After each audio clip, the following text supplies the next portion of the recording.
All right, welcome everyone. We are going to talk a little bit about independence of random variables in this video. So I'm still in our section 4 note packet. I'm on page 7 now. And we will do a couple of small examples of independence, but we'll start with just the definition. And so we're given right away that continuous random variables x and y are independent if and only if one or either their kind of equivalent of these two statements is true. So we'll start with the top one first. So if the conditional density of x given y is just the marginal density of x for all values of y, one way you could think about this statement is that it doesn't matter what y is. No matter what y is, you have the same exact marginal density for x. Another way that you could think about this is you could note that, right, we talked about independence way back in section 1, and really this definition isn't crazy different from when we had the definition of independence for events. And so it still kind of has this flavor where the condition part doesn't matter. So when we did events, it was the probability of A given B. Oh, it doesn't matter if B occurred, that's still the probability of A. Similar concept to these densities. So it doesn't matter what Y is observed as, no matter what, the conditional density is the same as the marginal density for x, and vice versa for y given x. We'll often, when determining if two variables are independent, we will make use of this theorem. And again, I'll kind of note that this is not crazy different from when we used this definition of, or this kind of check for whether two events A and B were independent, to see if you could multiply them together. Same idea. So if the joint kind of factors into the marginal of x times the marginal of y, then x and y are independent. A final theorem that we will make use of is that if x and y are independent, then the support set has to be a rectangle. Note that this is not an if and only if statement, like the definitions were up here. It's just an if statement. So if x and y are independent, then the support set will be a rectangle, but if the support set is a rectangle, that does not necessarily mean that x and y are independent.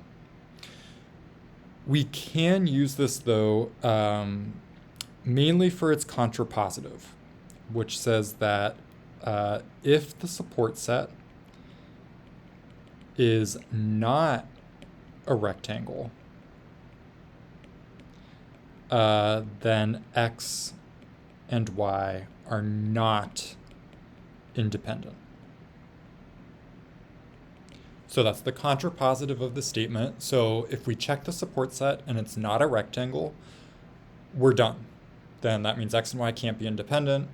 Done. Okay, so a couple of examples. The first is an example that we worked with earlier in an earlier video, where we have this joint density function.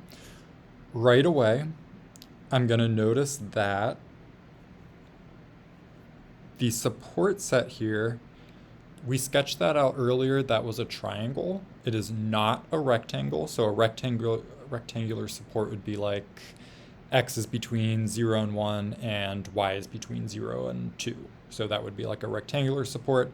This is not a rectangular support. So right away, based on that theorem,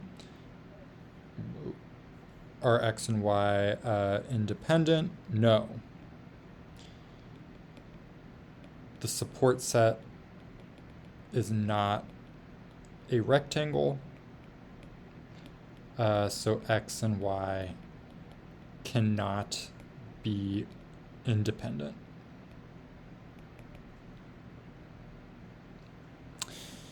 if you're not quite satisfied with the theorem itself, this does make sense intuitively.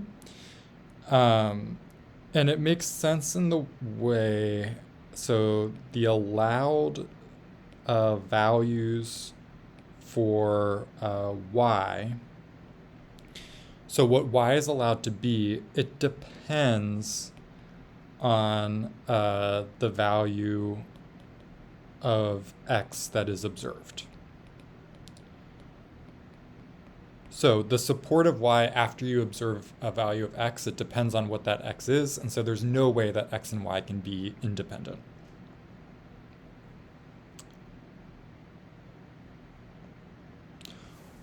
One more example. Again, we encountered this particular joint density earlier in the note packet. So f of xy is 4xy. This time, we've got a support set that is a rectangle. But remember, that's not sufficient. So we can't just say, oh, the support set's a rectangle, so x and y are independent. That's not how the theorem was worded. It was not an if and only if theorem. So we need to do some work.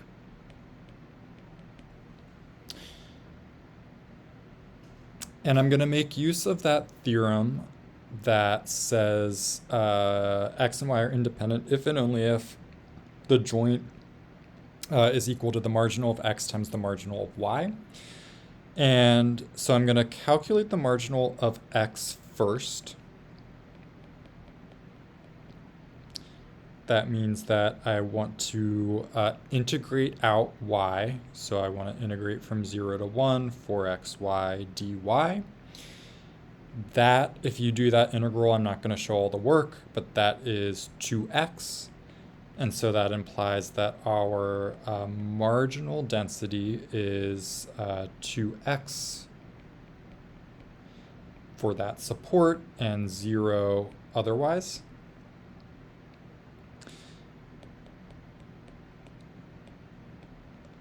I'll do the same thing for y. So now I want to integrate out x so that I could get the marginal of y, and that is just equal to 2y. And so our full marginal is 2y, where y is between 0 and 1 and 0 otherwise.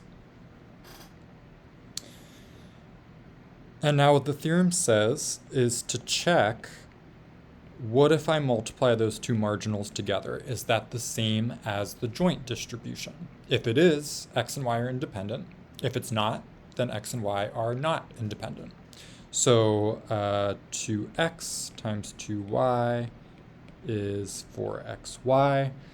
I'm going to be a little lazy and not do the support and say that it's 0 otherwise, but you'll note that that is the same as our joint density that we started with up here. So, which is our joint.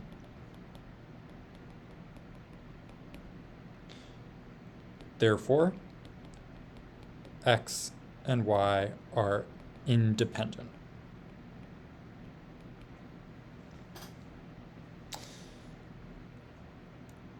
And so one last quick note, I definitely think it's easier to use this this theorem here.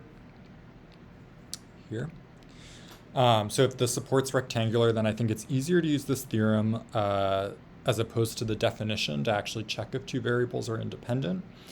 But for me, thinking about it conceptually, the definition is the easier way to think about independence. I like thinking about, okay, so given a value of y, I don't care what that value of y was, x has the same marginal density no matter what a given value of y has been observed as, and vice versa.